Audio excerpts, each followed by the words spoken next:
ગઈકાલ રાત્રે જે વરસાદ પડ્યો ત્યારબાદ અત્યારે કામગીરીને લઈને વેપારીઓમાં રોષ જોવા મળ્યો છે, શું કેવું છે? આ વરસાદ પડ્યો એનો પ્રશ્ન નથી, આ પ્રશ્ન છે આયોજનનો. વર્ષ 2025 ની અંદર જ્યારે નડિયાદ નગરપાલિકામાંથી મહાનગરપાલિકા બન્યું ત્યારે માત્ર પાણીના નિકાલ માટે 50 કરોડ રૂપિયા પાસ કરવામાં આવ્યા છે. 859 કરોડ રૂપિયાની જે ગ્રાન્ટ ફાળવવામાં આવી નડિયાદ મહાનગરપાલિકાને પ્રથમ બજેટમાં, એમાં 50 કરોડ રૂપિયા પાસ કરવામાં આવ્યા. પહેલા તો તંત્રને મારે પૂછવું છે 50 કરોડ રૂપિયા વાપર્યા ક્યાં? બીજો પ્રશ્ન કે આખું ગામ જાણે છે, નાનો બાળકથી માંડી અને ઘરડા વ્યક્તિ સુધી જાણે છે કે નડિયાદની અંદર મહાનગરપાલિકા એટલે ભ્રષ્ટાચારમાં ગુજરાતમાં પ્રથમ નંબરે આવતી મહાનગરપાલિકા, બરાબર છે. અને આ રોડ ઉપરના દરેક વેપારીઓને અત્યારે એક વ્યક્તિગત ઇન્ટરવ્યુ લેવા કે વ્યક્તિગત પૂછવાથી એવું જાણ મળશે જ ચોક્કસ કે બધાય અત્યારે તંત્રથી ખૂબ નારાજ છે. પણ દરેક વેપારી બી ગયેલો છે, કારણ કે કોઈ પણ વેપારી જો અત્યારે ઇન્ટરવ્યુ આપે કે વેપારી અત્યારે બોલવા જાય તો રાત્રે જ તેમના ઉપર ધમકી ભર્યા ફોનોનો શરૂઆત થઈ જાય છે.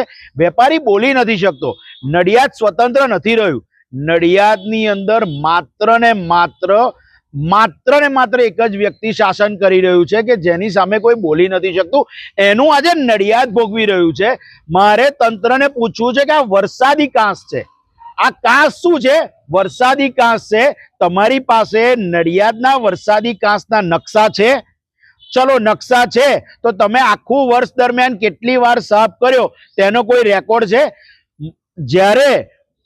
જ્યારે હજુ કહું છું, મારા નડિયાદ વાસીઓને હું કહેવા માંગુ છું, આ રોડ ઉપર જ્યારે દુકાન તોડવામાં આવી ને ત્યારે 15 જેસીબીઓ કામે લગાડવામાં આવ્યા હતા. આજે જ્યારે મારું નડિયાદ તકલીફમાં છે ત્યારે 2 જેસીબી કામે નથી લાગ્યા. છેલ્લા 5 દિવસથી કામ બંધ છે.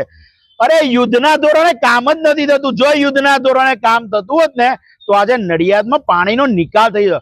સ્વાભાવિક વસ્તુ છે કે પાણી ભરાય, ના નથી કહેતા. અમે વિકાસની જોડે છે, અમે મહાનગરપાલિકાના વિકાસની જોડે છે, પણ આ વિકાસ તો ગાંડો થઈ ગયો છે. આ વિકાસ ભ્રષ્ટાચારી થઈ ગયો છે. 51 સભ્યો ચૂંટાયા છે. તેમનું કામ શું છે? ચૂંટાયા પછી ગટરો સાફ કરાવી, સ્ટ્રીટ લાઇટો સાફ કરાવી, તો શું અધિકારીઓનું કામ શું છે? માત્ર ટકાવારી લેવાની? ના. આજે નડિયાદની અંદર ગટરો સાફ કરવી, આ બધું આયોજન કરવું મહાનગરપાલિકાના અધિકારીઓનું છે. હું આક્ષેપ કરું છું, ઓફિસમાં બેઠા બેઠા નડિયાદનો વિકાસ નહીં થાય. અને નવા આવેલા કમિશનર સાહેબને પણ નમ્ર વિનંતી છે કે આ કાંસ 3 વર્ષે પણ આ જ પરિસ્થિતિમાં રહેશે, કારણ કે આખા ગામની ગટરોનું જોડાણ અહીં આપેલું છે. તમે આજે ભાજપ કોંગ્રેસ છોડી દો, આ નડિયાદના વિકાસનો પ્રશ્ન છે. તમે સામાન્યમાં સામાન્ય નાગરિકને જઈને પણ પૂછશો ને તો આ કાંસ માટે તમને કહેશે સાફ થાય એવી પરિસ્થિતિ પણ નથી. અને આખું ગામ હેરાન થઈ ગયું છે. આ તો પ્રથમ વરસાદ હતો, સામાન્ય હતો, પણ જો વધારે વરસાદ ભરાશે ને તો આની અંદર સંડાસ બાથરૂમના પાણી લોકોના ઘર સુધી પહોંચશે. માટે તંત્રને વિનંતી છે કે એક નહીં 25 જેસીબી મૂકો, 500 માણસની ફોજ મૂકો. તંત્ર તમને કરોડો રૂપિયા, આ વખતે પણ 150 કરોડ રૂપિયા આપ્યા છે, એટલે 200 થી 250 કરોડ રૂપિયા આપ્યા ગયા ક્યાં? આ બધું એક માણસોની ફોજ તૈયાર કરો, આયોજન કરો અને ઝડપથી આ વસ્તુનું નિકાલ કરો, તો જ નડિયાદમાં પ્રગતિના પંથે જશે.